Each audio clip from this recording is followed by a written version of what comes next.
엔화가 쭉쭉쭉 떨어지는 거죠. 164엔까지 갔다가 도저히 안 되겠다 해서 개입했잖아요. 좀비 기업 같은 경우는 거의 쓰러진다고 보면 되고요. 부동은 날 거고 곳곳에 곡소리 날 겁니다. 금융위기가 오는 거잖아요. 난리가 나는 거죠. 여러분 안녕하세요. 요즘 뭐 엔화같이 추락한다. 또 일본 쿠마모토에 지진 났다. 그래서 일본에 대해서도 관심이 높아졌습니다. 그래서 오늘 일본에 대한 최고의 전문가, 최고의 일본 전문가 이명찬 박사님 모셨습니다. 어서 오십시오. 예, 반갑습니다. 드디어 모셨습니다. 저도 뭐 유튜브에서 많이 뵙던 얼굴을 뵙고 반갑습니다.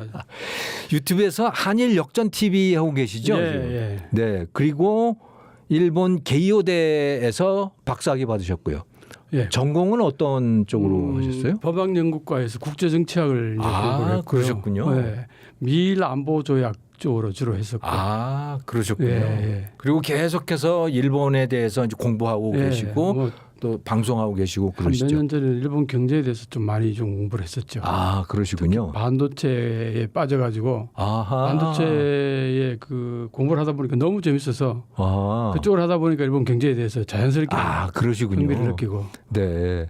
저도 유노가미 다카시 그 글을 읽으면서 많이 배웠는데. 그렇죠. 네. 그분 글을 많이 봤습니다. 아주. 네네. 엄청나게. 굉장히 전문가더라고요. 정말 글도 잘 쓰고요. 네. 네. 그건 뭐 확실하게 화끈하게 쓰니까 글을요. 네. 일본 사람 같지가 않아요. 그러니까. 네. 맞아요. 일본 사람들은 좀 조심조심하는 게 있는데 그분은 그렇죠, 그냥 그렇죠. 아주 직설적이더라고요. 완전 직설적으로 그냥 뭐 비판할 거면 그냥 비판해버리고 네. 국회 가가지고도 뭐 완전히 국회의원들 그냥 바로 비판하고 그냥. 그렇습니까? 예, 예. 일본 사람 같지 않네요. TSMC가 일본에 올 일은 절대 없을 거라고 얘기했었어요. 그런데 쿠마모토에 갔잖아요. 와가지고 완전히 이제 예? 일본 댓글이 너 죽어라 그런 소리도 댓글도 달고 막 그렇다는.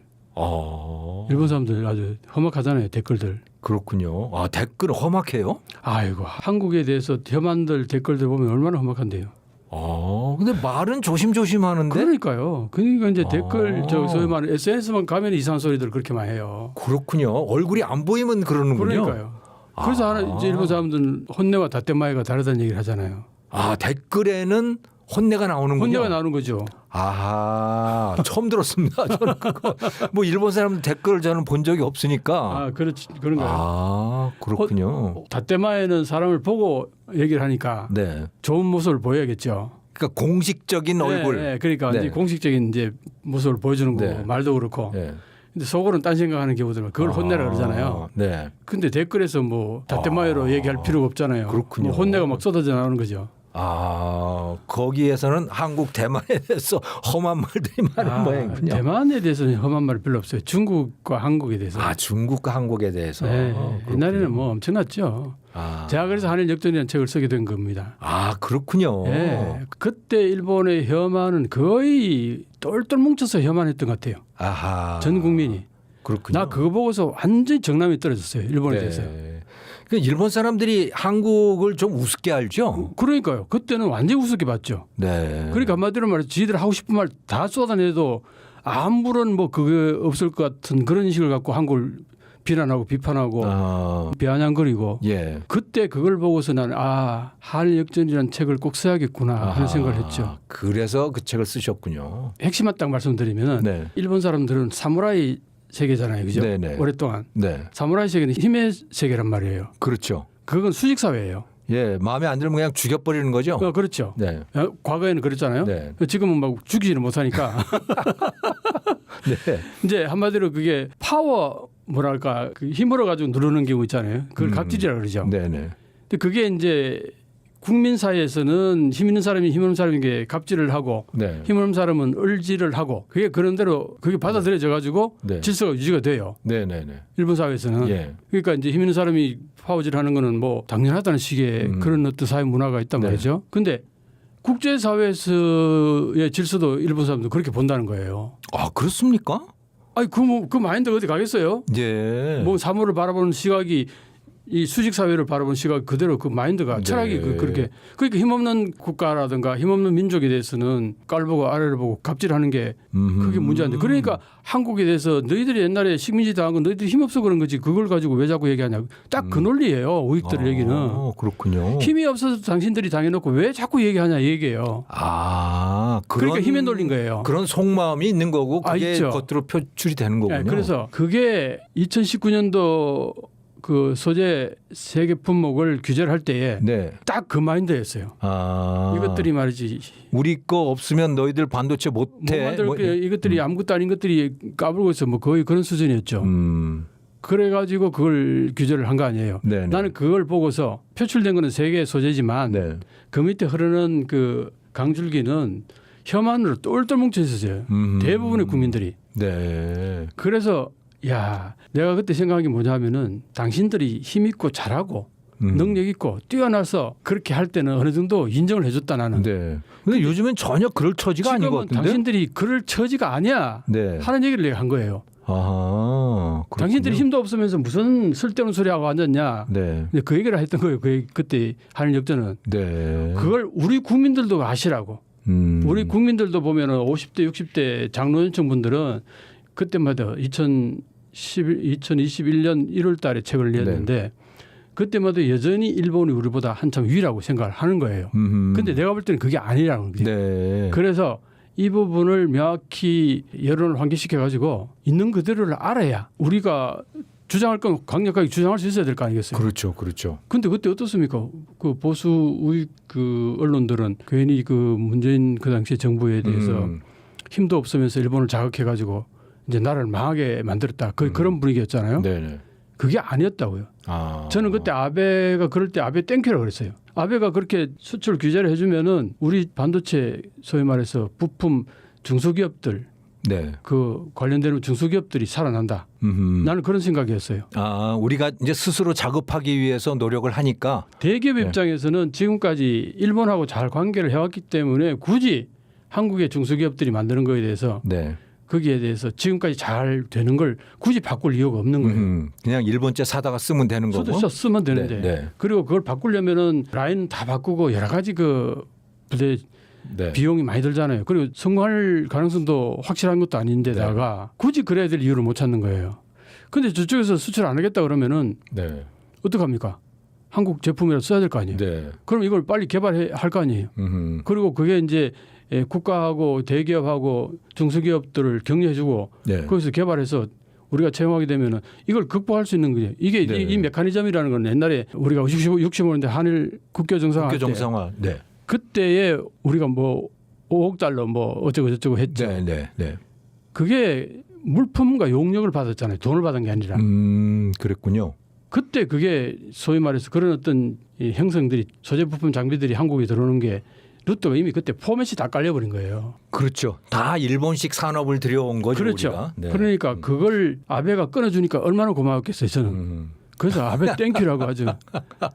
그래서 이제 우리나라에도 소부장 그 소재 산업들이 제법 생겨난 거죠. 이제. 그렇죠. 한국에도. 네. 가능하더라는 이거죠. 네. 해보니까. 네. 그거는 중소기업도 가능하다는 얘기를 할 수 있었지만 네.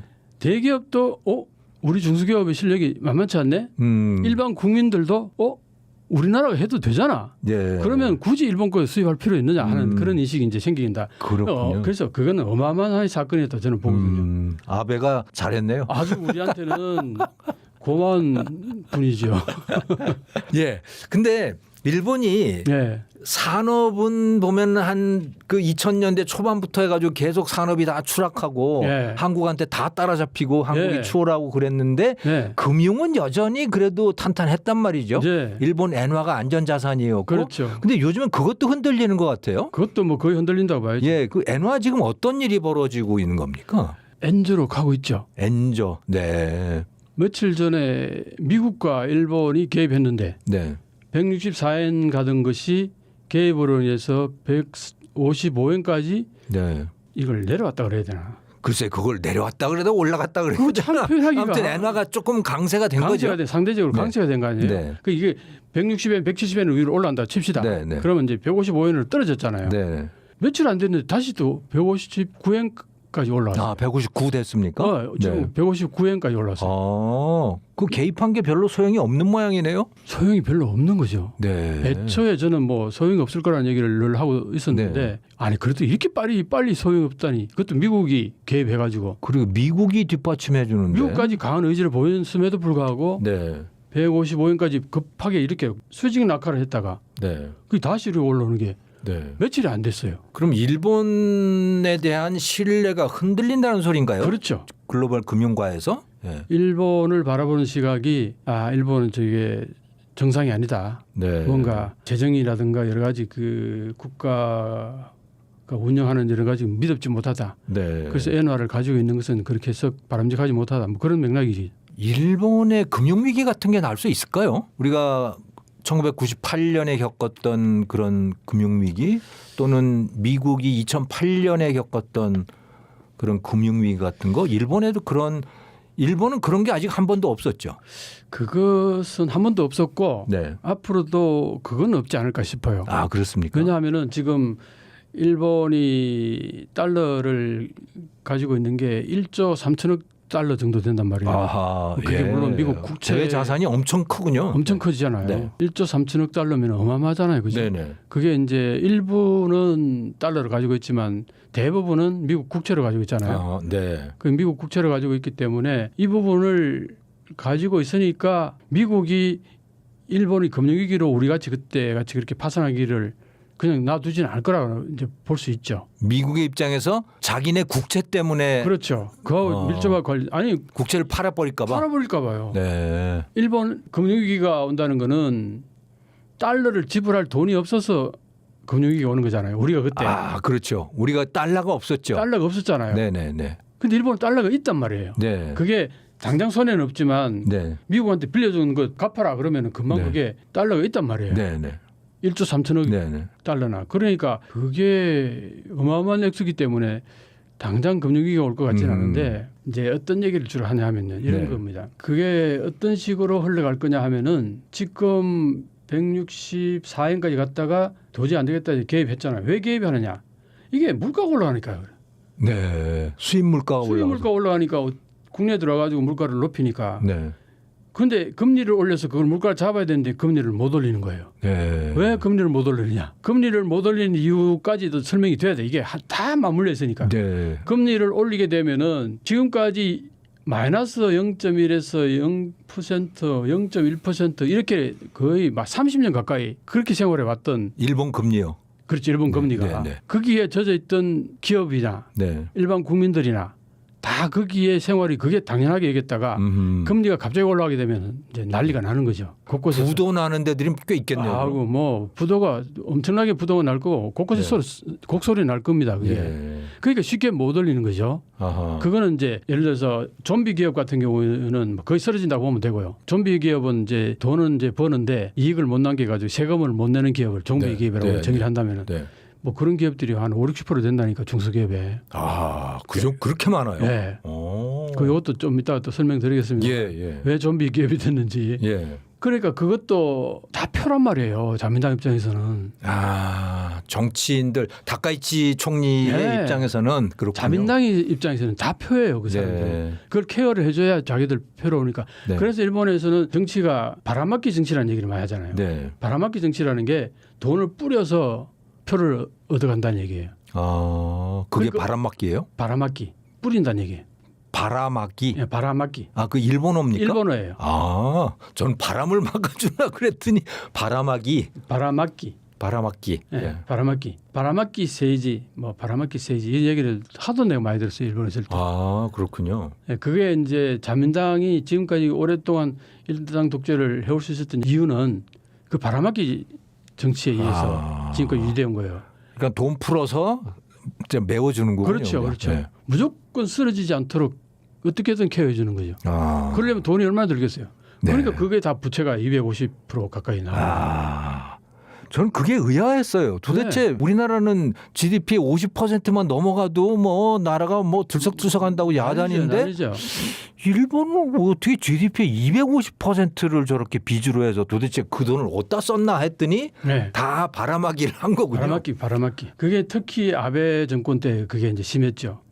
그 막 국채를 마구 찍어냈으니까요. 그래서 이제 지금까지는 쭉 케어를 잘 해왔는데 이제 금리가 올라가게 되면은 제일 먼저 쓰러질 게 이 좀비 기업들이 쓰러질 거고.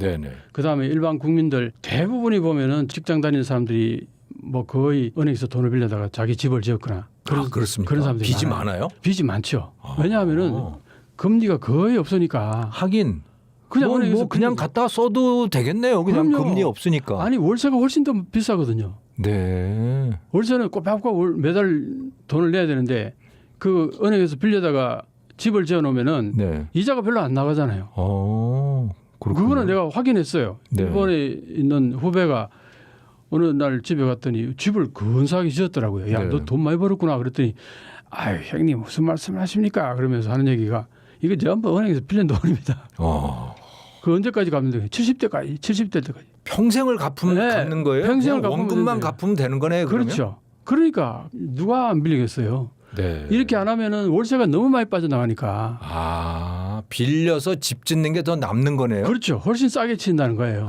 자, 그랬던 사람들이 이제 금리 올라가면 이제 곡소리 나는 거죠. 그렇군요. 이게 제일 민감하게 반응합니다. 이 사람들이 전부 표일 거 아니에요. 자민당 입장에서는. 그렇네요. 그 금리를 올리는 걸 굉장히 주저하게 하는 게 지금 다카이치 총리가 금리 올리는 건 바보야 이런 얘기를 했단 말이에요. 그렇군요.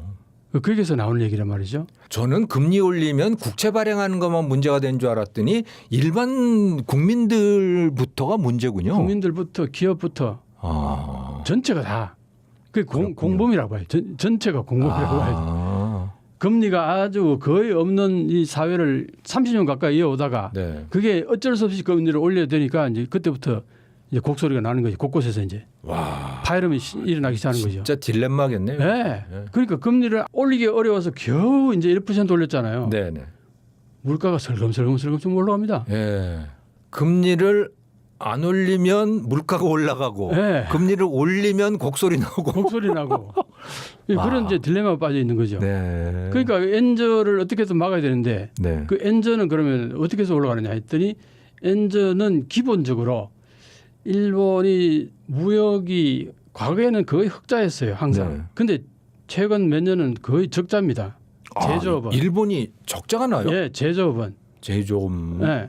그런데 경상수지는 흑자예요. 이거 뭐 일반인들이 그러니까 이해하실지 모르겠어요. 수출은 잘 안 되는데 수출은 자본 투자하는데 수익이 있는 거예요? 그렇죠. 해외에다 투자하는 게 워낙 많아가지고 우리 그래서 일본에 해외 자본이 많다 그러잖아요. 예. 그게 이제 과거에 버블이 꺼지고 나서 버블이 꺼지기도 전에 뭐 어쨌든 그 플라자 합의, 플라자 합의에서 엔화가 폭등했잖아요. 가치가. 그렇죠. 1985년인가요? 그게? 네. 그 폭등을 하니까 국내에서는 코스트가 너무 높아져서 수출업자들이 도저히 국내에서 생산해가지고 이 경쟁이 안 되는 거예요. 그러니까 해외로 다 빠져나와 버린 거죠. 그 해외로 다 빠져나갔는데 그게 이제 해외 투자를 많이 하게 된 겁니다. 해외 투자하는 그 기업들은 해외 재투자하지 거기서 버리던 돈을 국내로 안 들어와요. 그러니까 수익만 갖고 오는 셈인가요? 그러면 어떻게 되는 건가요? 그러니까 이제 뭐 한 반 정도 들어올까 3분의 1 정도 들어온다 그래요. 밖에다 계속 쌓아두거나 재투자하거나 이 두 가지를 한다는 거예요. 그래서 현금 흐름으로 보게 되면 적자인 거예요. 소위 말해서 계산상 흑자인데 이 돈이 안 들어오는 거예요. 그러니까 이게 이제 엔화가 쭉쭉쭉 떨어지는 거죠. 그렇군요. 그게 들어와가지고 벌어들인 달러를 가지고 국내에 들어와서 엔화로 바꿔야 엔화가 가치가 높아지는데 그러니까 이 부분이 너무나 명확해요. 이제 요거 하나 있고요. 그 다음에 또 하나는 이제 일본 정부가 지금까지 뿌린 돈이 어마어마하잖아요. 아베노믹스 때 뭐 2차원 금융 완화 정책 그래가지고 2차원이라는 게 잘 모르는 사람들은 1과 2, 뭐 3 이런 2차원으로 쓰는 사람도 있던데 그게 아니라 수준이 다를 이자. 다를 이자예요. 다를 이자예요. 차원이 다른 2차원 금융 완화 정책이라 그래요. 아예 수준이 다른 금융 완화 정책을 펴겠다 해가지고 돈을 마구 뿌렸는데 그게 어느 정도냐 하니까 30년 좀 넘게 일본 국내 GDP에 한 15배를 뿌렸답니다. 그 사이에 미국의 달러는 한 2.5배 뿌렸다 그러고요. 그러면 달러 대비 엔화 가치가 어떨까요? 당연히 뭐 그야말로 추락을 해야 될 것 같은데요. 추락하죠. 과거에는 2011년 동일본 대지진 때 그때가 엔화가요 1달러당 70엔까지 막 가고 그랬어요. 그 난리법석을 떨었음에도 불구하고 엔화가 그렇게 가치가 높았단 말이에요. 근데 지금 얼마냐? 지금 150, 160 뭐 이렇게 된 거죠. 160이니까 가치로 보면은 2분의 1도 안 되는 거예요. 45% 정도밖에 안 돼. 그때의 가치에. 그래도 잘 버티고 있네. 생각 지금 말씀하신 것처럼 돈을 그냥 다른 차원으로 막 뿌려댄 거에 비교하면 그게 이제 어떤 현상이 네. 벌어지냐 하면 이런 네. 현상이 벌어집니다. 플라자 합의 때 네. 1달러당 200엔 하던 걸 85년도 9월 달에 플라자 합의로 인해 가지고 2년 한 몇 개월 사이에 1달러당 120엔으로 가치가 폭등을 했어요. 네. 그럼 어떤 결과가 나올까요? 대기업들은 수출이 안 되죠. 수출을 못 하겠네요. 가격이 수출 가격이 뭐 거의 2배 올라갈 2배로 때. 올라가 버리니까. 네. 그래서 국내에서 생산해 가지고는 도저히 생산이 안 되니까 다 해외로 다 빠져나와 버리잖아요. 네, 네. 그래서 국내가 공동화됐다는 거죠. 네, 네. 자, 그런데 국민은 어떨까요? 국민요. 네. 국민은 일자리가 걱정이겠는데요. 일자리가 걱정이지만 어쨌든 중소기업에서 직장을 다 가지고 일본이 왜 그 실업률이 굉장히 낮다 그러잖아요. 아, 하긴 뭐 저 내보내지 않으니까 일단 네. 취업하고 있는 사람은 계속 직장은 어딘가에 있겠네요. 그렇죠, 그렇죠. 네, 네. 바로 그겁니다. 네. 그러니까 그때는 내 재산이 2년 만에 2배로 아, 그렇네. 엔화 가치가 높아지니까 뻥튀기 됐죠. 달러로 표시하면 예, 내 일본 자산이 사람들 부가 2배가 되는 거네요. 1억이 넘는 인구가 네. 순식간에 2년 사이에 2배로 뛰었다 하면 생각해 보세요. 그 돈이 어떨까요? 아, 재산이 뭐 2배가 된 거네. 네, 너도 2배, 너도 2배, 나도 2배, 쟤도 2배. 네. 전부 다 동시에 다 올라버린 거예요. 그러니까 그걸 가지고 해외 여행 막 그냥 엄청나게 돌아다닐 수 있고 그 돈이 이제 그렇게 많이 생기면 제일 먼저 뭘 주로 할까요? 거기다가 이제 그렇게 오르다 보니까 대기업들이 힘들어하고 기업들이 힘들어하니까 네. 정부가 금리를 팍 낮춰주잖아요. 네. 힘들어하니까요. 네, 네. 그러니까 이제 그 다음부터는 이제 돈을 싸게 빌려다가 네. 부동산 막 사기 시작하는 거예요. 아. 주식 막 사기 시작하는 거죠. 그러니까 이렇게 거의 막 70도 각도로 올라갑니다. 이게. 그게 이제 버블인 이제 거죠. 거품 경제. 거품으로 올라가는 거죠. 네. 그러다가 이게 거품으로 올라가는데 다 좋았는데 뭐냐면은 갑자기 정부 입장에서 이거 큰일 났다 싶으니까 급브레이크를 밟아버린 거예요. 아하. 고속도로를 또 금리 막 달리다가 올렸습니까? 금리를 6%까지 올라갔어요. 아. 지난번에 미국이 어떻습니까? 그 0. 몇 프로였다가 5.5%까지 올라갔죠. 네네. 짧은 기간 네. 동안에. 예. 일본이 거의 그런 정도로 아. 그 0. 몇 프로 하다가 그 6%까지 올라왔어요. 아, 일본이 금리를 높였던 그렇게 높은 때가 있었군요. 예, 그때 그랬어요. 그것만 있었나요? 그 다음에 총량제를 했습니다. 부동산에 투여하는 금액을 총량제로 대출금을 똘똘 묶어버린 거죠. 네, 한도를 뒀군요. 예. 그러니까 어떻게 됩니까? 그 다음에는 이제 폭락했겠는데요. 이자가 높아지니까 이 이자 갚아야 될 돈을 마련 못하는 직장인들은 헤매다가 결국은 자기가 대출받아 지은 집들 네. 다 내놓잖아요. 네. 한꺼번에 내놓으면 어떻게 됩니까? 폭락하는 폭락이죠. 거죠. 예. 그렇게 된 겁니다. 그게 거품 붕괴 네. 현상이군요. 그래가지고 팔아도 3분의 1, 융자 받은 금액의 3분의 1도 안 되니까 거기서 난리가 났던 거죠. 아하. 그럼 은행들 어떻게 될까요? 은행들도 뭐 줄도산이죠. 예. 줄도산 했습니까? 했어요. 그래서 20 몇 개 했던 은행이 내가 그때 보니까 한 3개 정도로 총폐합할 때 곡소리 납디다. 20 몇 개가 3개로 예, 통합됐어요. 아, 정리할 건 그랬군요. 다 정리돼 버리고 막 그냥 다 넘어갈 건 다 넘어가 버리고 그럼 어마어마했죠. 일본에서도 금융위기가 있었군요. 그러니까. 그걸 보고 이제 그것을 금융위기라고 볼 수도 있겠죠. 네. 그런데 어쨌든 뭐 외화가 부족해가지고 IMF에서 뭐 어떻게 한 건 아니니까. 국가 차원의 국가 부도는 아닌데 그렇죠. 예, 일반 자체 소비자들은 그런 게 꽤 예, 있었군요. 국가 자체 내에서 네. 은행들이 이제 부도가 난 거죠. 예, 그런 맥락에서 그러니까 이제 그거는 우리가 그때 IMF 당한 거는 네. 달러로 지불해야 되는 게 있는데 우리가 달러가 없으니까 부도가 난 거잖아요. 네, 네. 그러니까 이제 IMF의 돈을 달러를 빌려다가 우리가 그걸 해야 되니까 달러에 IMF에 뭐 요구를 그렇죠. 하는 대로 다 들어줘야 되고 이런 상황이었잖아요. 네. 근데 일본은 그게 아니라 그 달러가 아니잖아요. 네. 빌려주고 했던 것들이 전부 다 엔화로 다 했던 것들이니까 달러하고는 관계 없는 거죠. 네. 그러니까 이제 일본은 뭐 그때 나 그때 보면서 은행 그 대표가 막 인터뷰하면서 눈물을 펑펑 흘리면서 막 스미마셍 하고 막 그러는 거 나 처음 봤어요. 그랬군요. 네, 그런 일들이 벌어졌으니까 그 뒤에 어땠을 것 같아요. 기업들이요 심장이 완전히 쪼그라든 거예요. 막 퍽퍽 쓰러지고 하니까 쓰러지지 않는 것만 가지고도 대단한 그 하나의 성공으로 보는 거예요. 굉장히 소극적으로 바뀌어. 완전히 보수적으로 바뀌는 거예요. 네. 그 이후로 거의 임금을 안 올려주고 그 대신 네. 자르진 않는다. 네. 이게 이제 형성이 되는 거죠. 뭐 그렇게 형성되어 그게 몇 년 가다가 그게 조정이 좀 돼서 되는데 그게 그렇게 서로가 편하니까 그냥 30년까지 와버린 거예요. 야, 참 일본 사회는 참 그 이해하기 힘든 측면들이 있어요. 그냥 저도 처음에는 힘들었는데 공부하면 할수록 정말 어떻게 이런 일이 있었지. 내가 유학할 때는 정말 삐까번쩍했거든 일본이. 예. 와, 그때는 몰랐죠. 나는 그때는 네. 경제 공부한 게 아니었으니까 네. 국제 정치 공부를 했으니까. 근데 그 이후에 일본 경제를 공부하면 할수록 와, 그때 이런 일들이 있었구나. 그렇군요. 그럼 지금은 일본 그 중앙은행이 금리를 올릴 수도 없고 안 올릴 수도 없고 그런 상황이고 네. 그들이 보유하고 있는 미국 국채를 팔 수도 없고 안 팔 수도 없고 하는 상황인데 이런 상태가 계속 갈까요? 자, 응거주춤한 상태에서 네. 유일하게 하나의 움직임은 나올 겁니다. 네. 엔드로 계속 갈 거예요. 엔저는 확실하다. 예. 네. 지금 벌써 가잖아요. 예, 예. 그렇게 미국하고 베센트 네. 재무장관이 강하게 어필하면서 네. 강력한 메시지도 띄워보냈다 그런 얘기 예. 들었는데 그 정도면은 좀 나는 좀 머물 줄 알았어요. 네.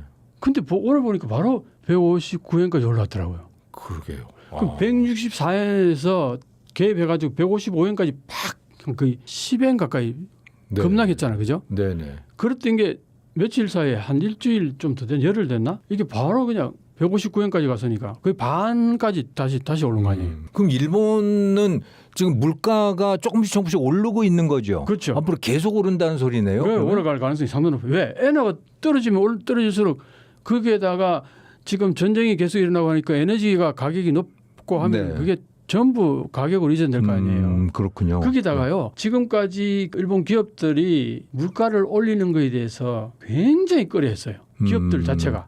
자기의 출고 가격을 안 올렸다. 안 올려. 웬간하면 자기가 희생을 하고 왜 그러냐 하니까 네. 조금 올리잖아요. 네. 1엔 가지고도 일본 국민들은 저 기업은 악덕 기업이야 이러는 거예요. 아. 그 당시 안 올라갈 때 물건 안 올라갈 때는 도덕적으로 나쁜 걸로. 도덕적으로 쟤들은 문제가 있어 이렇게 낙인 찍어버리고 그 물건 안 사 이렇게 돼버린 거예요. 아하. 그러니까 이 30년 가까이 일본 기업들은 가격을 낮추는 기업이 아주 좋은 기업이었던 거예요. 아. 일본 국민들한테. 그렇군요. 예, 그게 이제 더 이상 버티지 못하겠다고 이제 한계가 왔다고 이구동성으로 얘기하는 거예요. 그러니까 슬금슬금 올리기 시작해서 지금 막 그냥 폭발적으로 올리기 시작하는 거예요. 전부 다. 네, 서로 올리니까 뭐 서로 뭐 그러니까 저 특별히 낙인 찍힐 일도 없겠군요. 제가 그걸 상징하는 그림을 하나 보여줄까요? 그림이 있어요? 아니에요. 그늘목에 네. 빨간불이 있어요. 네. 거기에 건너려고 한 50명 정도의 일본인들이 딱 기다립니다. 네. 근데 어떤 한 친구가 엄청 바빴는지 네. 한 후다닥 건너며요. 네. 그러면 옆에 있는 사람이 실컷 눈치 보다가 후다닥 건너잖아요. 네. 그러면 다 따라 건너버려요. 오. 그런 걸 나는 자주 봤습니다. 내가 이 얘기 하잖아요. 아, 정말 그래요? 네. 그건 뭘 말하냐 하면은 일본 사회는 절대적인 가치를 지키는 것보다는 네. 눈치를 보는 거예요. 아, 저는 지금 가상의 사례를 말씀하시는 줄 알았더니 실제로 그런 겁니다. 이 얘기를 횡단보도에서 그러니까 신호등이 있는 데서 그런 일이 벌어진다고요? 예. 빨간불에서? 일본 사람들이 신호를 지키는 거는 당연히 의례에 지켜야 되니까 지킨다는 건 맞는데 네. 그러니까 누군가가 한 사람이 바빠서 특별한 일이 있어서 건너야겠죠. 네. 그럼 이 사람이 건너게 되면은 그걸 따라가면은 비난을 덜 받는 거예요. 그럼 자기도 바쁜데 나도 바빴는데 이런 사람도 슬금슬금 건너잖아요. 네. 그러면은 아유 기다릴 거 없이 쭉 다 건너버려요. 그런 일들을 나는 여러 번 봤는데 이 얘기를 내가 한번 했더니 그 밑에 댓글에 일본에서 사는 사람들이 특히 이제 한국인들이라든가 뭐 제일교포라든가 네. 이런 사람들이 이 박사님이 정확히 지적했다고. 아니, 한국인 같으면 누가 건너가면 건너가는 거고. 저 사람이 바빠서 건너가나 보다. 그냥 뭐 나머지 있는 사람은 나는 그냥 이제 있고. 나는 빨간불이니까 지켜야 되니까 지키는 네, 거예요. 나는 내 방식대로 한다. 그렇죠. 이거는 가치니까 가치를 지키는 네. 건데 일본 사람들은 가치보다는 옳고 그름이 이거보다는 남들이 하면 그러니까 눈치 보는 게 눈치 보는 게 그걸 구기요 요목을 해요. 공기를 잃는다 얘기예요. 공기를 읽는다. 예, 공기를 잃는다. 그러니까 튀지 않는다 얘기예요. 이게 그러니까 남들이 하면 나도 그냥 따라해도 되는 거구나. 잘못된 거라도. 처음에 누군가가 그걸 해가지고 크게 비난을 안 받고 용기 있게 하면은 그 사람을 따라가게 되면은 나는 따라가는 거지 내가 처음에 한 게 아니기 때문에 네. 크게 비난을 안 받아요. 어허. 그래 그냥 쑥 넘어가는 겁니다. 그렇군요. 그러니까 이제 그 이 지금 생필품을 공급하는 기업들 입장에서도 예전에는 손가락질 당하고 예. 욕 먹을까봐 다 조심하고 있었는데 예, 지금은 뭐 슬금슬금 하나둘 하니까 예. 다 따라서 올리는 거예요. 지금 그동안 그 억눌러 왔던 그 가격 있잖아요. 네. 그걸 이제는 막 그냥 다 올리는 거예요. 그게 공기를 읽는다. 예, 공기를 읽는다. 공기가 바뀌었군요, 완전히. 공기가 완전히 바뀐 거죠. 그렇군요. 그게 공기가 완전히 바뀐 게 일본에서는 늘 물건 값을 올리지 않는다. 그 디프레이션 네. 그 마인드 자체가 디프레이션 마인드였다가 지금은 인플레이션 마인드로 사회 전체가 바뀌고 있다. 예. 커다란 흐름이 바뀌고 있는 거죠. 근데 월급은 그렇게 따라오르지 않을 거 아닙니까? 못 따라 올리죠. 그 사람들 살기 굉장히 힘들어지겠는데요. 예, 결론은 그렇습니다. 결론은 그거예요. 그러니까 지금 이제 엔화가 싸지면은 대기업들은 살판나죠. 그럼 수출은 잘 되겠네요. 수출은 잘 될 뿐만 아니라 수출 가격 경쟁력도 있을 뿐만 아니라 네. 과거에는 1달러 벌어 들어오면은 1달러당 105엔, 110엔이었는데 이제는 160엔이잖아요. 그렇죠. 엔화로 바꾸면 엔화로 다 바꾸는 거잖아요. 네.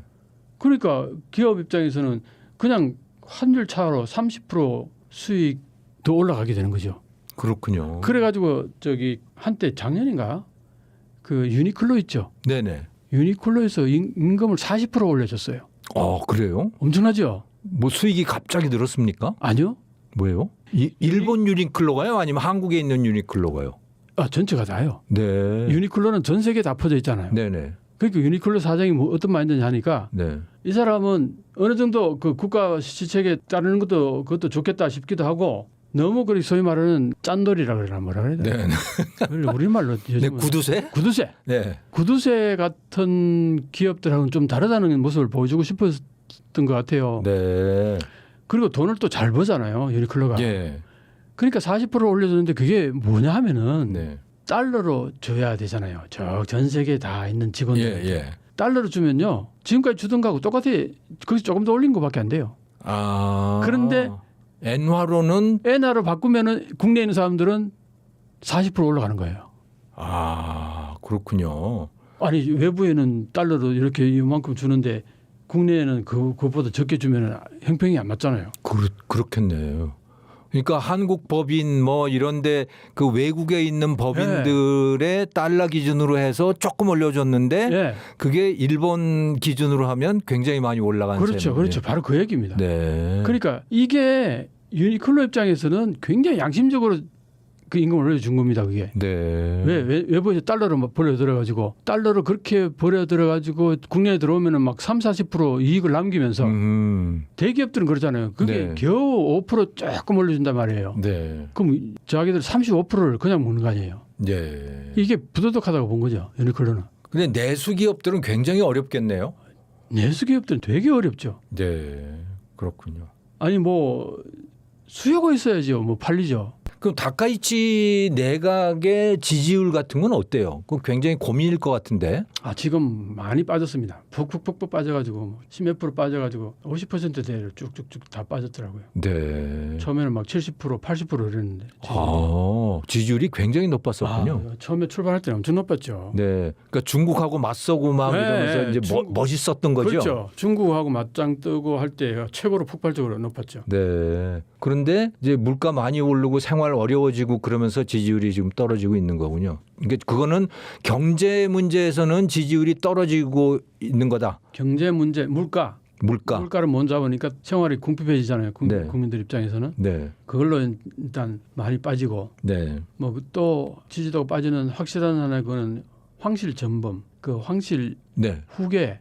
그걸 뭐 남자에게 꼭 이어야 한다. 남계 아니면 안 된다. 네. 근데 그거 다카이치 총리는 자기도 여자면서 왜 꼭 남자여야 된다고 꼭 그러는 거예요? 그게 일반인들의 상식적인 얘기입니다. 그런데 그 상식대로 했으면 지지율이 올라가야 되는데 왜 또 떨어집니까? 그렇게 상식적으로 안 했으니까 그렇죠.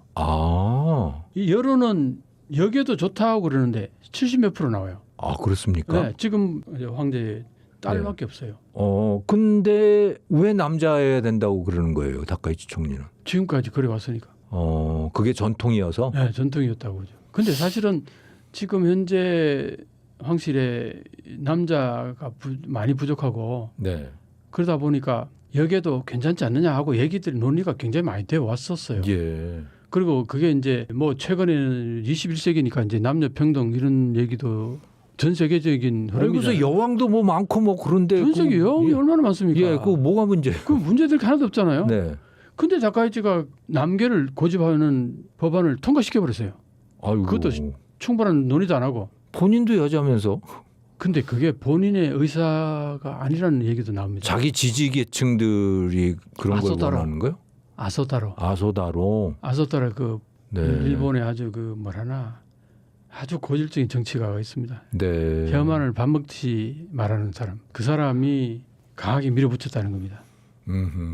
근데 그 사람이 지지해줘서 다카이치 총리가 됐거든요. 아, 그럼 아소다로를 지지하는 그 유권자들이 상당히 있는 모양이군요. 뭐 어느 정도는 있죠. 네.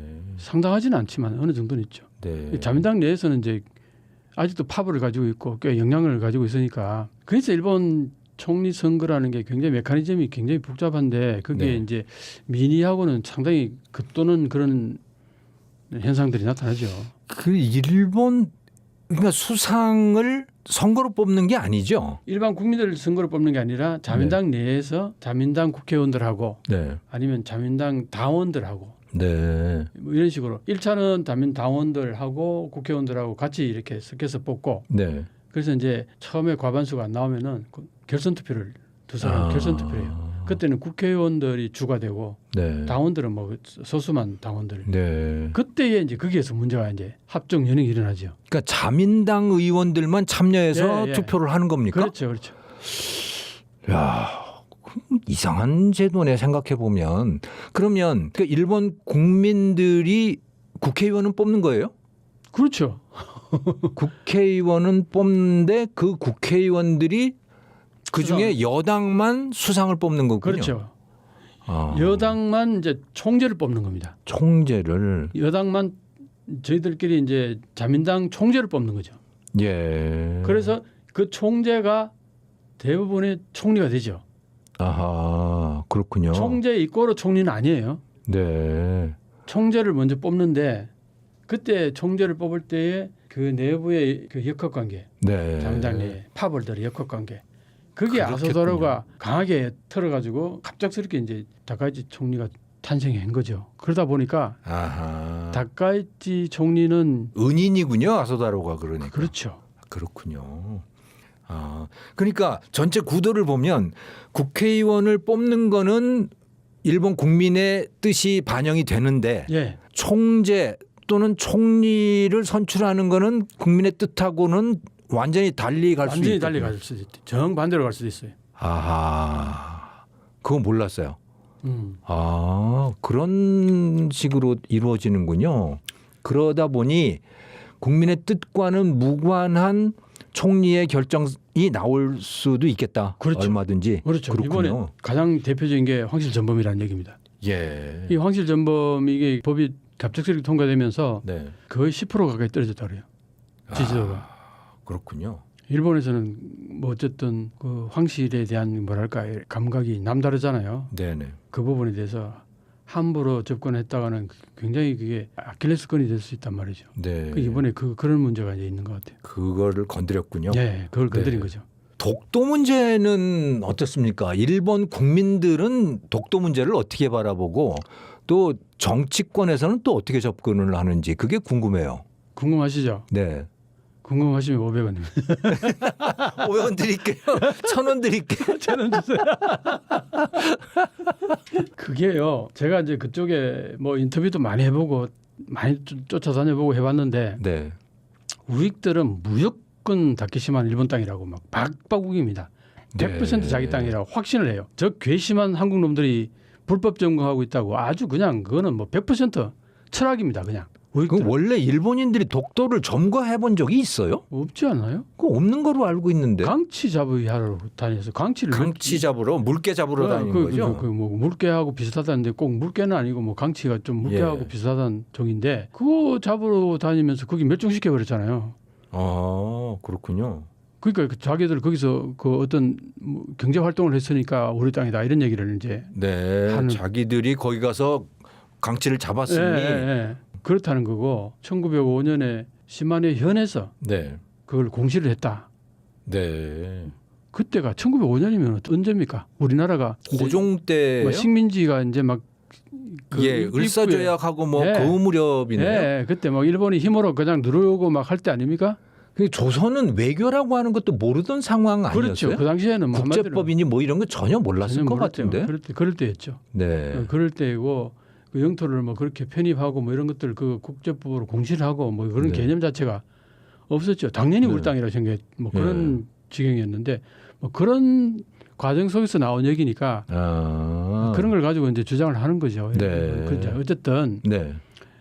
어쨌든 그렇게 이제 주장하고 저렇게 주장하고 하는데 네. 시마네 현에서 다케시마의 나라를 만들어 가지고 네. 행사를 하기 시작하니까 네. 그게 이제 자꾸 커지는 거예요. 행사를 하면서 정치가들을 부르고 하니까 거기에서 계속 이제 압력을 넣으면서 정치가들에게 이제 표를 믿기로 그러니까 정치권에서 모른 척하기가 어려운 상태가 되겠군요. 그렇게 된 거죠. 네. 절대 입이 두 개라도 다케시마는 한국 땅이라고 얘기 못 하는 거죠. 네. 그렇게 이제 흘러가고 있는 거고. 자, 그런데 내가 이제 그런 얘기를 참 자주 합니다만 지금 현재 독도는 역사적으로 국제법적으로 우리 고유의 영토라고 우리는 강조하고 일본도 똑같이 그렇게 얘기해요. 네. 똑같이 그렇게 얘기를 하는데 그 과정 속에 역사적인 자료들 서로가 막 많이들 쟁겨놓고 있어요. 네. 이거는 한국은 우리가 유리하다. 일본은 네. 저희들이 유리하다. 그 과정에서 자꾸 왔다 갔다 했던 부분이 뭐냐면은 샌프란시스코 강화조약을 맺을 때 네. 그때 우리는 그게 참가 못했잖아요. 그렇죠. 우리는 못했는데 일본은 거기 참가했단 말이에요. 네네. 그 과정 속에서 그 독도 문제를 처리하는 과정 속에서 일본의 입김이 많이 작용했어요. 그러니까 시볼드라는 이제 한마디로 변호사가 네. 와이프가 일본인인데 상당히 그 일본의 대변을 했단 말이에요. 네. 그래가지고 강하게 미국에다가 자료를 이만큼 가지고 막 일본의 유리한 자료들만 가지고 해가지고 그게 어필하고 해가지고 네. 그 미국에서 뭐 알겠어요. 그 그렇죠. 독도가 미국 사람이 없고 어떻게 알겠어요? 독도가 뭐 일본 땅이 되든 한국 땅이 되든 뭔 관계 있겠어요. 그리고 그거 그냥 돌덩이라고 생각하지 않았어요? 그렇죠. 네. 그러니까 뭐 그렇게 막 강하게 압박하니까 그래 뭐 일본 땅인가 보다 하는 식으로 이제 인정해 준 적도 있다 이런 얘기예요. 그걸 가지고 이제 일본은 자기 땅이라고 그러는 거고 네. 그 나중에는 또 그걸 다 일본이 우리도 항의를 하고 하니까 결국은 미국이 다 지워버렸어요 그걸. 전부에서 강화조약 가는 과정 속에서 지웠어요. 네. 그러면 조항이 없어요? 없는 거죠 이제. 예. 왜 없어졌냐 하니까 조지 캐넌이 이 어려운 얘기. 이 국제정치 공부한 사람 아니면 알 수 없는 얘기예요.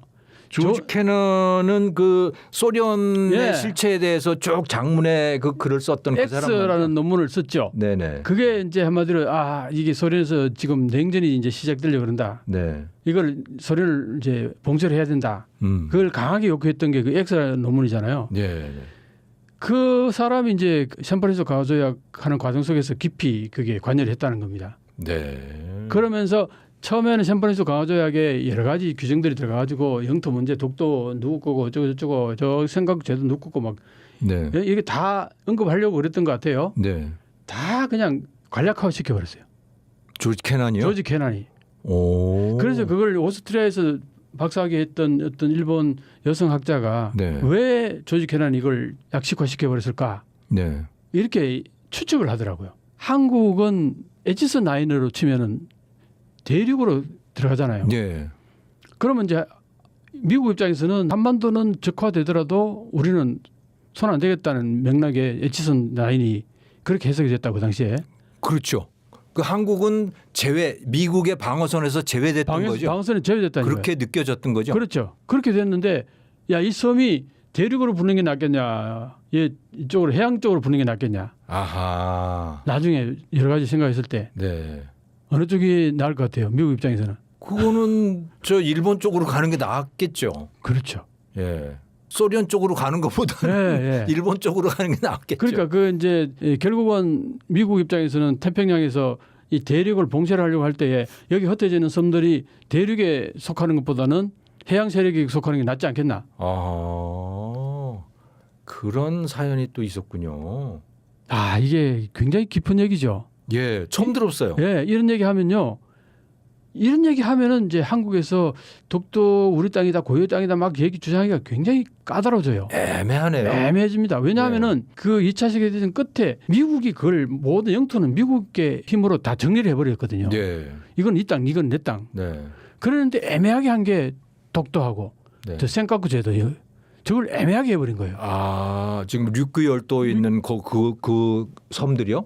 류큐는 이제 오키나와잖아요, 그죠? 네네. 오키나와 그거 말고 센카쿠 제도. 대만하고 그 옆에 보면 센카쿠 제도라고 예. 조우도라고 있어요. 조우도. 다오이다오. 자위다오. 예. 거기가 이제 지금 일본하고 중국하고 계속 지금 영토 예, 분쟁이 계속 싸우던데요. 계속 싸우는 지역이잖아요. 네.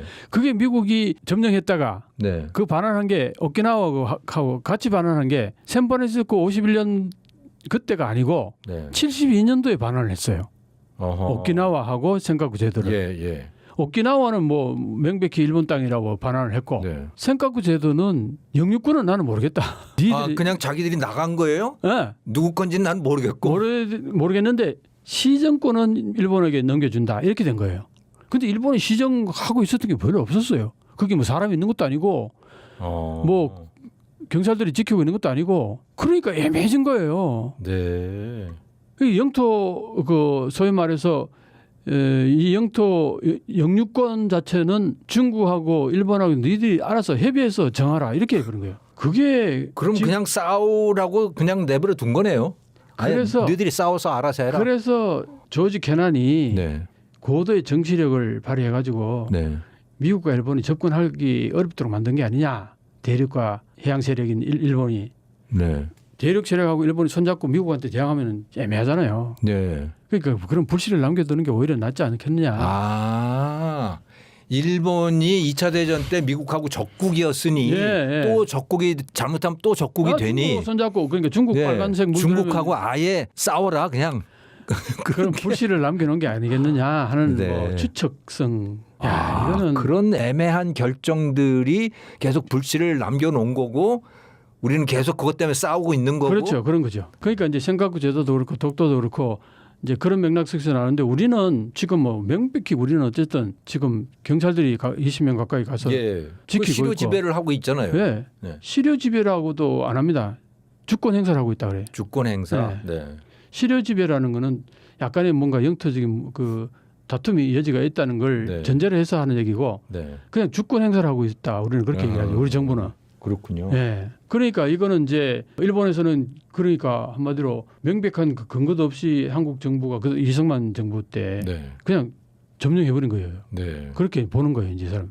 그 불법 점거하고 있다 이런 얘기를 하는 거예요. 지금까지. 그런 연유가 있는 거군요. 네. 알겠습니다. 일본에 네. 그 야후에 710만 건의 개인정보 유출 사고 네. 그런 게 발생했어요. 네. 이거를 어떻게 이해해야 되는 겁니까? 이 사건이 어떤 사건이고? 일본은 네. 사실은 이런 걸 잘 관리할 만한 기술력이 없다고 보면 돼요. 정말요? 네. 아 그러니까 우리 기술 장인 정신하면 일본이잖아요. 장인 정신은 뭡니까? 할아버지 때 이제 해오던 거잖아요. 네네. 아버지가 또 이어받고 아들이 이어받고 소위 말해서 일본의 중소기업들이 네. 100년이 넘는 기업들이 3만 개 이상 된다. 그걸 엄청나게 그렇죠. 대단하게 평가하잖아요. 우리가. 저도 대단하다고 생각했는데. 대단하다고 생각했죠. 100년 가게, 200년 가게 뭐 이런 거. 그 가게들은 라인에 대해서는 아무런 신경 안 쓸 거잖아요. 네. 자기들하고 관계없는 거죠. 왜? 디지털. 이거 언제 할아버지가 했던 겁니까? 아버지가 했던 겁니까? 내가 그걸 물려받을 이유가 뭐가 있어요? 그럼 나는 딴 세상 얘기인 거죠. 본인이 새로 시작하는 건 안 되는 거예요. 그렇죠. 새로운 어떤 뭔가 혁신. 그러니까 디지털이라는 건 아날로그 사회에서 디지털은 어마어마한 변화잖아요. 예. 그 변화에 대해서 일본은 무신경한 거죠. 장인 정신을 가지면 가질수록 이 얘기에 대해서 무신경한 거죠. 그러니까 장인 정신하고 디지털하고는 상극입니다. 아, 그런가요? 그렇지 않겠어요? 논리적으로 한번 보세요. 처음 들었어요. 아니 일본이 소프트웨어나 뭐 이런 걸 못한다는 소리는 들었는데 그게 장인 정신하고 무관한 거다라는 기술 예를 들어서 소재 있죠. 네. 순도를 막 99.99 자자자자 그거는 계속 연결해가지고 조금씩 개선해가지고 하던 거 계속 하는 거잖아요. 그 소부장 뭐 소재 부품 장비 이런 거는 계속 그런 거죠. 거잖아요. 네. 장비도 마찬가지예요. 옛날부터 쭉 해오던 거 조금씩 개선해가지고 기가 막히게 네. 정밀하게 하는데 새로운 거 소프트웨어는 해본 적이 없잖아요. 네. 여기에 무슨 장인 정신이 나옵니까? 그 소프트웨어 장인이 어디 있어요? 하긴 파격적인 사고를 해야 되는 건데. 그러니까. 예. 그러니까 그게 일본에서는 생장할 그 생태계가 아닌 거예요. 예.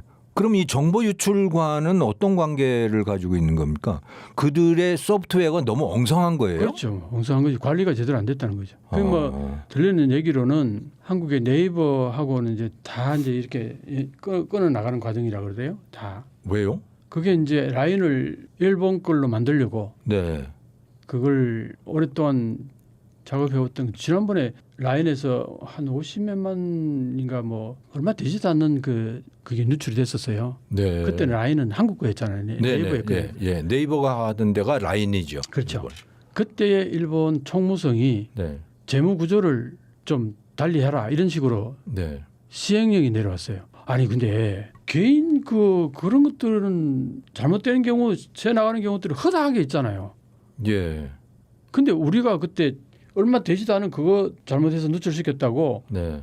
지배 구조를 일본이 그냥 가져오라고 이렇게 한 거예요. 거의.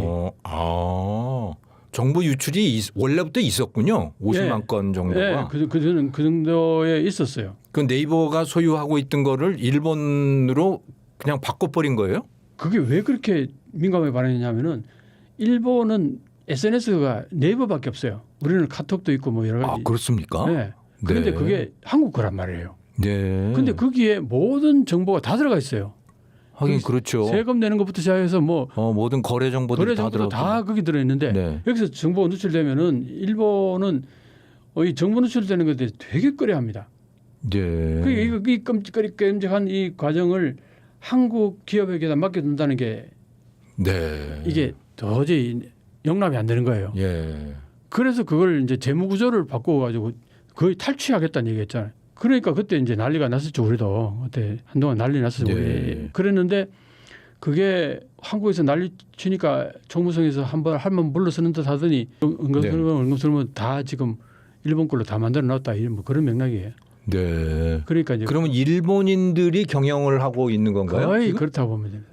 네. 그 전부터 일본인들이 거의 경영을 했었어요. 예. 그 전에도 그냥 다만 지분만 이제 네이버 라인 같이 동등하게 50대 50으로 가지고 있었지. 네. 그러니까 이제 그걸 뭐 실질적으로 일본 걸로 만들어 버린 거나 마찬가지인 거죠. 근데 700만 건, 710만 건이 또 유출이 된 그렇죠. 거예요. 또 유출이 된 자기들이 관리하고 있는 자기들이 관리하면서 그만큼 이제 오히려 한국이 관리할 때보다 더 이제 그 기술력이 많이 부족하니까 그 해킹 더 악화가 된 거군요. 해킹 당하면은 뭐 속수무책인 거죠. 그렇군요. 네. 일본인들이 만들어 놓은 포탈은 없어요? 없어요. 뭐 예를 들어서 야후라든가 뭐 이런 거는 있긴 있는데 네. 그거는 뭐 우리 같이 네이버 같은 개념인데 네. 그 소위 말해서 커뮤니케이션이 가능한 우리 카톡 같이 네. SNS 없다는 이건 말씀이죠. 없다는 거죠. 그 한국의 라인을 이제 일본에 가져와서 퍼뜨려 가지고 그걸 일본인들이 자기들이 만든 건 줄 알고 일본인들이 만든 건 줄 알고 그걸 쓰다 보니까 나중에 보니까 이거 한국 거네 해가지고 난리가 났었죠. 그 왜냐하면 그게 한국 건지 모르고 쓴 거군요. 모르고 처음에는. 썼죠. 진짜 모르고 쓰다가 이제 그게 누출되면서 이게 한국 거다는 걸 알게 되면서 그러면 그 개인의 그 정보가 전부 어디에다 한국 본부에다가 그게 다 네, 서버가 한국에 있는 모양이죠. 그렇죠. 네. 그러니까 이제 거기에 대해서 난리가 났던 거죠. 일본에서. 이 정보 일본의 개인 정보가 전부 한국에 다 있다는 게 말이 되냐. 네. 그렇게 된 거죠. 하긴 그건 뭐 그거는 걱정할 만하네요. 할만하죠. 예. 합리적으로 할만합니다. 예. 근데 자기들이 그런 걸 못 만들었으니까 어떻게든 저걸 뺏어가고 싶었던 거겠죠. 자기들이 했는데 더 문제가 생긴 거군요, 지금. 네, 그래서. 그런 겁니다. 그렇다고 보는 거죠. 소프트웨어는 장인 정신의 예외다. 참 그렇군요. 요즘에 일본에 타친포라고 하는 게 자꾸 문제가 되나 봐요. 다침포. 예, 성매매 여성들이 그렇게 길거리에 자주 보입니까? 아이고 뭐 사진들 보면은 막 엄청나죠. 예. 근데 그거 정말 뜻밖이에요. 아니 일본이 그렇게 잘 사는 나라인데 성매매 여성들이 길가에 보인다? 잘 사는 나라인데 네. 잘 사납니까 지금 현재 일본이? 글쎄 저는 여전히 잘 사는 나라 같은 느낌이 들어요. 제가요. 일본에 가면 거리도 깨끗하고. 제가요. 네. 한일 역전 책을 썼을 때 네. 한국의 장노년층 분들은 네. 에이 박사 그건 말이 안 되지. 저도 노년층입니다. 그러니까 지금 지금 그 말씀 하시는 거잖아요. 예, 네. 일본이 그래도 한국보다는 경제적으로도 풍부하고 기술력도 우리보다 한참 앞서 있지. 그게 아니라는 얘기를 내가 강력하게 제기한 게 한일 역전책입니다. 예. 그걸 내가 지금 이제 한 5년째 그 얘기를 이제 하고 있는데 지금은 누가 일본의 기술력이 한국 기술력보다 낫다고 얘기합니까? 핸드폰을 제대로 만듭니까? 일본이? 하긴. 반도체를 제대로 만듭니까? 네. 선박을 제대로 만듭니까? 그다음에 뭐 군사 무기를 제대로 만듭니까? 한국보다 나은 게 소재 부품 장비예요. 네. 그렇죠. 몇 대씩 이렇게 내려오는 거. 그렇죠. 그거는 나는 그게 거죠. 소위 말하는 장애인 정신이라는 게 아날로그 사회. 네. 그 장애인 정신은 아날로그 사회인 거예요. 그렇군요. 우리는 디지털 사회로 넘어가잖아요. 네. 배도 전부 디지털 아닙니까 그 안에. 예. 내부. 뭐 로봇이 만들고 뭐 로봇이 그러나 만들고 봐요. 전부 다 네. 한국의 제품들은 앞으로 완전히 디지털이 그게 모든 걸 장악하면서 네. 제품 가격이 팍팍팍 뛰어 올라갈 텐데 일본은 아날로그잖아요. 네, 네. 그 아날로그 거기에는 이제 장애인 정신 얘기하지. 거기에서 벗어나게 되면 디지털로 넘어가게 되면 그게 장애인 정신이라는 게 있을 수 없어요. 장애인 정신이라는 건 할아버지 때부터 쭉 아버지 때부터 시작해서 그렇군요. 갈고 닦아와서 조금씩 개선했던 제품을 말할 때 얘기고 지금 완전히 새로운 걸 막 하는 것 자체는 그 누가 해왔는데 한 사람이 없잖아요. 그게 무슨 장애인 정신이 있습니까? 그런 얘기예요. 그러면 우리 기준으로 했을 때 가난한 사람들, 예. 일본에 가난한 사람들이 많이 생겨나고 있는 겁니까? 그런 거죠. 가난한 사람이 왜 생겨나느냐 제가 간단하게 말씀드리면은 네. 일본이 잃어버린 30년 동안 네. 성장을 거의 안 했어요. 그렇죠. 예. 네. 임금이 거의 안 올랐어요. 네. 오히려 뒷검질 친 경우가 많아요. 그런데 직장에서 비정규직이 슬금슬금 늘어나가지고 지금 40% 됩니다.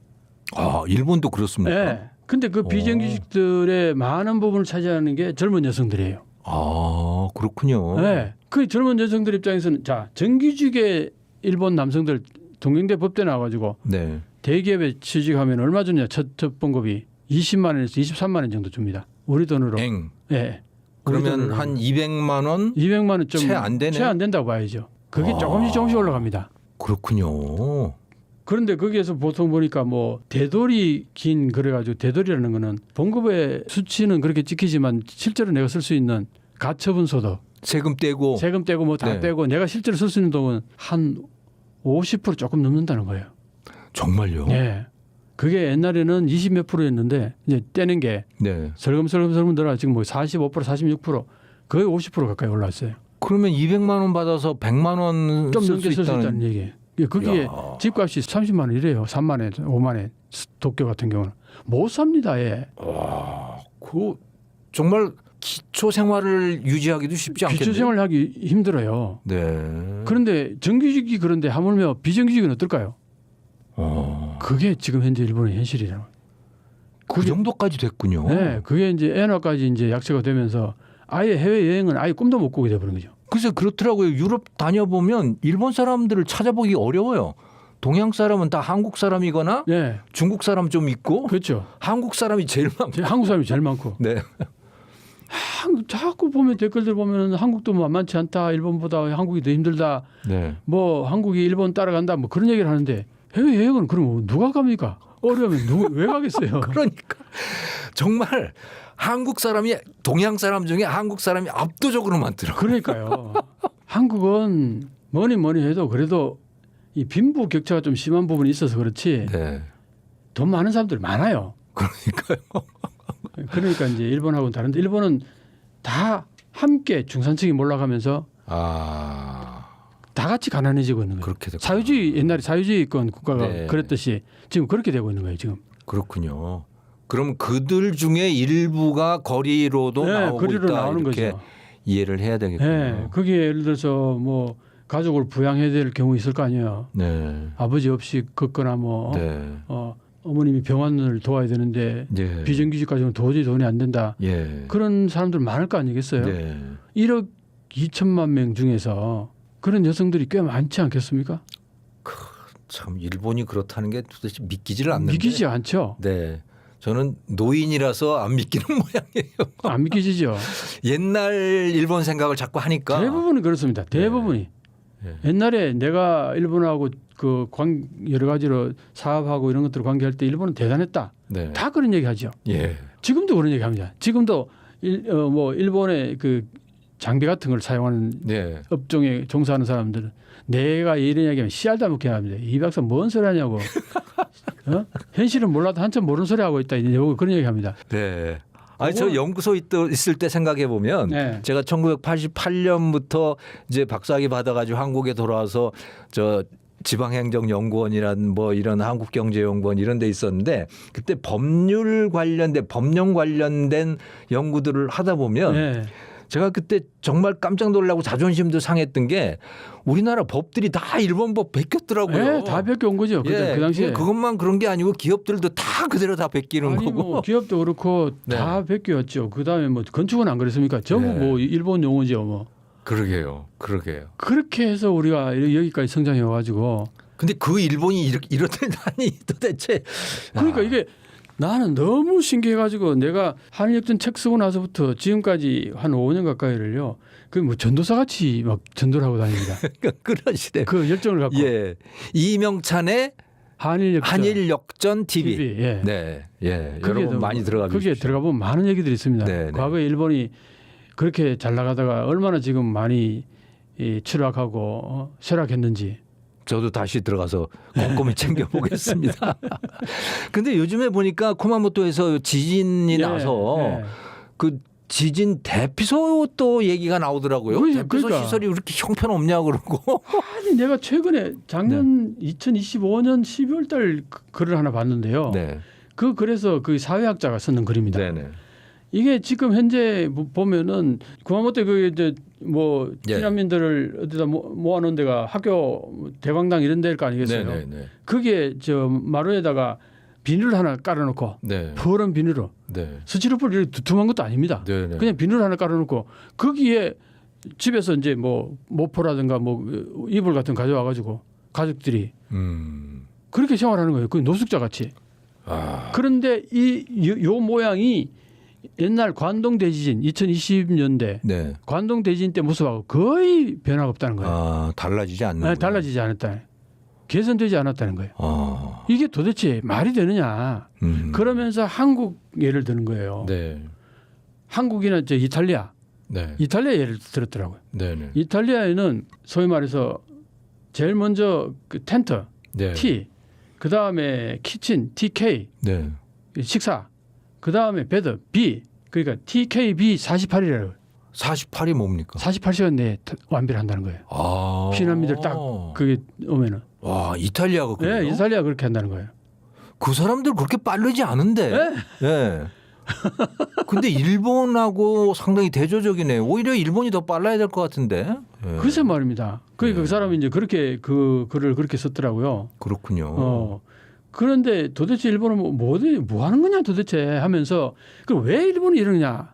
이탈리아하고 다른 이유가 있다고 이렇게 보는 거예요. 이 사람 사회학자가. 네. 서양 사람들은 개인이 위주가 되잖아요. 네. 개인이잖아요. 그죠? 네. 근데 일본은 어떠냐 하면은 세간이라고 세간이라고 쓰고 그걸 하나의 집단 중심적 사고를 하는 거죠. 그렇죠. 일본이. 그걸 이제 그런 식으로 표현해 세간이라고 네. 얘기를 합니다. 세간. 네. 세간. 그러니까 이제 한마디로 나만 있는 게 아니라 여기 다 같이 생활하는 그 공간 자체를 얘기하는 겁니다. 그걸 중시하는 나라가 일본이라는 거예요. 네. 그 아까 국기의 요모 공기를 잃는다는 얘기가 그 얘기하고 일맥상통하는 얘기인데 네. 그러니까 뭐냐 얘기하니까 어려웠을 때 그렇게 해놓으면은 누군가 한 사람이 저기 유럽 같은 경우는 이게 도대체 뭐냐 그러면서 어떤 한 사람이 나타나서 정부한테 막 사대질하고 난리 났을 거 아니에요. 네. 우리나라도 그럴 텐데. 우리나라도 당연히 그러죠. 네. 우리나라도 당연히 그럴 거고 예. 유럽도 당연히 그럴 거란 말이에요. 미국도 그럴 거고. 그런데 일본에서는 그렇게 하는 사람이 만약에 나타나잖아요. 네. 그럼 다른 사람들도 그러고 싶지 않아서 가만히 있는 게 아니다. 조용히 해라. 조용히 해라. 그런 분위기군요. 너만 그러냐. 너만 힘드냐. 네. 우리 다 힘들다. 정부가 빈미 알아서 할까. 그런 분위기군요. 그런 분위기라는 거예요. 그 튀지를 못한다는 거예요. 그 사람이 그 얘기를 했어요. 그래서 이거는 단순한 문제가 아니다. 이거는. 이거 100년이 넘도록 이어진다는 거는 이게 정신적인 문제가 있다는 거예요. 그 사회학적으로. 그 대피 시설이 계속 100년 동안 그러고 있는 거예요. 그러니까 거기서 진화가 없는 거예요. 그 인터넷에 가서요. 이미지를 치잖아요. 네. 진짜 노숙하듯이 막 그렇게 된 것들이 막 쫙 사진 올라온 게 막 정말 막 엄청납니다. 전부 텐트 하나가 없어요. 그럼 그것도 대를 물려서 똑같이 그렇게 하고 있는 거거든요. 그러니까 옛날에 해온 거니까 그대로 그게 특별하다고 생각을 안 하는 거예요. 어허. 문제는 뭐냐? 여기에서 프라이버시가 엉망으로 침해당하는 겁니다. 프라이버시가. 그러면 그냥 잠자고 일어나고 뭐 하는 게 다 그냥 옆 사람하고 그냥 다 보고 있는 상황에서 그렇죠. 그렇게 그런 거죠. 되는군요. 그런데 이제 조금 전에 얘기했듯이 유럽이라든가 이런 데는 개인의 프라이버시를 되게 중시하기 때문에 네. 그게 되게 치욕으로 느껴지는데 네. 일본 사람들은 그 어떤 무리 형태로 이렇게 인식을 하기 때문에 쟤도 그런 모습이고 나도 그런 모습이면 이게 그렇게 괜찮은 거예요? 괜찮은 거로 느껴진다 이 얘기예요. 그게 개인의 프라이버시 같이 그렇게 느끼지 않는다는 얘기일 수도 있는 거예요. 이해가 안 되는. 옛날부터 그래 왔고 네. 옛날부터 그래 왔고 새삼스러운 것도 아니다 이 얘기죠. 어허. 그 얘기를 하더라고요.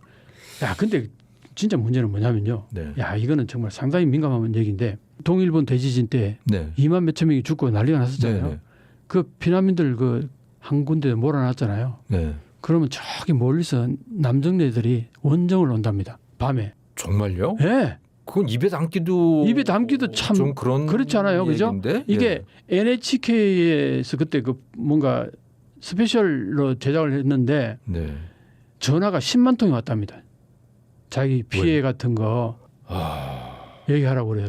10만 통이 왔대요. 나 그 얘기 듣고 야 이건 속이 메스거리네. 진짜 일본이라는 나라는 내가 옛날에 유학할 때 알던 일본하고는 너무나 달라요. 너무나 달라서 늘 쇼크를 받았어요. 지금 오늘 제가 하는 얘기들은 잘 안 믿어져요. 이게 여전히 이게 니체가 신은 죽었다는 얘기를 한 거 혹시 기억하십니까? 신은 죽었다는데.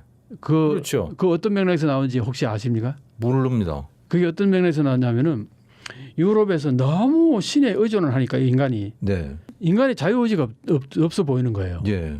예를 들면 뭐 패스트가 막 유행하는데 거기다가 막 전부 강당에 모여라 그러고 신한테 기도만 하면은 그 낫나요? 네. 안 낫잖아요. 네. 다 몰살당하잖아요. 오히려 그렇죠. 전염 다 돼가지고 네. 이런 현상들을 그 인간이 그 자유의지가 없이 신한테만 모든 걸 맡기니까 이런 문제가 발생한다는 얘기죠. 그래서 신은 죽었으니까 당신들 삶은 스스로 개척하라 이 얘기를 스스로 해라. 스스로 개척해라 인간으로서 자유의 의지를 가지고서 살아나가라 이 얘기를 신은 죽었으니까 더 이상 신에 의존을 하지 마라 이 얘기를 하는 거예요. 네. 내가 왜 이런 얘기를 하냐면은 한국 사람들은 일본을 신으로 여기는 것 같아. 그래요. 저도 그렇습니까? 아니 그러니까 일본은 네. 무오류에다가 네. 반드시 나오는 얘기가 네. 일본은 노벨상이 26개인가. 그러니까요. 근데 미스테리예요. 우리는 이런 말씀 들으면 우리는 하나 받았는데 이 박사 뭔 소리 하냐 이런 얘기를 진짜 많이 하잖아요. 네. 근데 노벨상 받은 그거는 30년 전 40년 전 업적 가지고 받는 거예요. 그러니까 내가 얘기하는 거는 현재 일본을 얘기하는 겁니다. 과거 일본을 얘기하는 게 아니고. 네. 30년, 40년 전에 그 세상에서. 네, 그때는 일본은 대단했다. 70년대, 80년대 그 세상에서 일본은 대단했다. 대단했다. 그때 그 대단했는 그 결과물이 노벨상이다. 그건 대단했다. 내 인정한다. 그 당시에 다른 나라들과 비교했을 때 일본이 뛰어났다는 얘기인 거죠. 그런 거죠. 그때는 한국이나 중국은 형편없었다. 그렇죠. 비교도 안 되는 거죠. 비교도 안 됐죠. 그때는. 그런데 이제 노벨상은 예를 들어서 뭐 저 서구만 계속 가기에는 너무 낯뜨거우니까 아시아에도 좀 줘야 되지 않겠어요? 네. 그럼 누구가 있겠어요? 그럼 뭐 일본이죠 뭐. 거기다가 일본 사람들은 그 연구하는 것도 장인 정신이 있을 거고. 그러니까 장인 정신이 있을 거고. 그리고 거기에 대해서 나름대로 과거에 잘 살 때는 연구비가 확실하게 보장이 됐었단 말이에요. 그런 게 그러니까 일본 사람들은 하던 거 계속 하는 거에 대해서는 높게 평가해 주니까 그런 사람들에게 연구비가 착착착착 들어갔었다는 얘기죠. 하긴 하던 거 계속 파면 남들이 못하는 걸 하게 되는 그렇죠. 거죠. 기초과학이 그래서 일본에서 발달을 하는 이유가 그런 데 있는 거예요. 그런데 한국에서는 그 기초과학 해가지고 그걸 뭐 할 건데 그러면. 그러게 재미도 없고 당장 뭐 업적이 나오고 그게 돈이 되는 뭐 이런 것들을 해야 되잖아요. 그러니까 우리는 그 뿌리가 없으니까 이제 당장 돈이 되는 걸 쪽으로 찾아가게 되고 응용 쪽으로 가게 되고 그렇게 해서 우리는 빨리빨리 해가지고 지금 여기까지 여기 온 거 아닙니까? 그 일본은 옛날부터 그 장인 정신이라는 게 뿌리가 딱 있으니까 기초과학은 잘 될 수밖에 없는 거래. 그걸 가지고 일선 딱 비교를 해가지고 일본이 기초과학이 대단한데 뭘 일본을 그렇게 비난하고 폄하하느냐 이거는 말이 안 된다는 얘기예요. 이게. 네. 현재 일본을 얘기하는 거예요. 일본은 현재 핸드폰도 못 만들어요. 반도체도 제대로 못 만들어요. 그러고 보니 그러네요. 그다음에 배도 잘 못 만들어요. LPG 그 운반하는 배는 지들이 한국한테 수주를 줬어요. 자기들 배 만들어 달라고. 그러게요. 네. 네. 그다음에 군사 무기 지금 일본 군사 무기하고 한국 군사 무기하고 비교하면 게임도 안 됩니다. 그러게 맞습니다. 그다음에 한류 문화 옛날에 일본 그 문화 탄란했던 문화 지금 그렇지. 한국 문화하고 비교가 됩니까? J-팝 뭐 이런 건 어림없잖아요. 어디 간지 다 없어졌죠. 네. 그런데도 왜 일본이 대단하다고 자꾸 얘기하는지 나는 이해를 못하겠다는 거예요. 아. 그래서 하는 얘기가 일본의 워크맨 얘기합니다. 네. 잘못했습니다. 제가 야단 핑계 되나요? 안 그러겠습니다. 예. 아이고 오늘 이명찬 박사님 모시고 시간이 굉장히 오래 지금 뭐 원래 계획했던 것보다 한 20분을 더 했는데 원래 준비했던 질문의 절반도 못했습니다. 다시 모셔야 될 것 같습니다. 예. 근데 정말 저는 많이 배웠고 또 많이 깨달았고 재밌었어요. 네. 여러분들도 그러셨기를 바랍니다. 이 박사님 나와주셔서 감사합니다. 네. 또 모시겠습니다. 네, 또 뵙겠습니다. 네. 여러분 시청해 주셔서 감사합니다.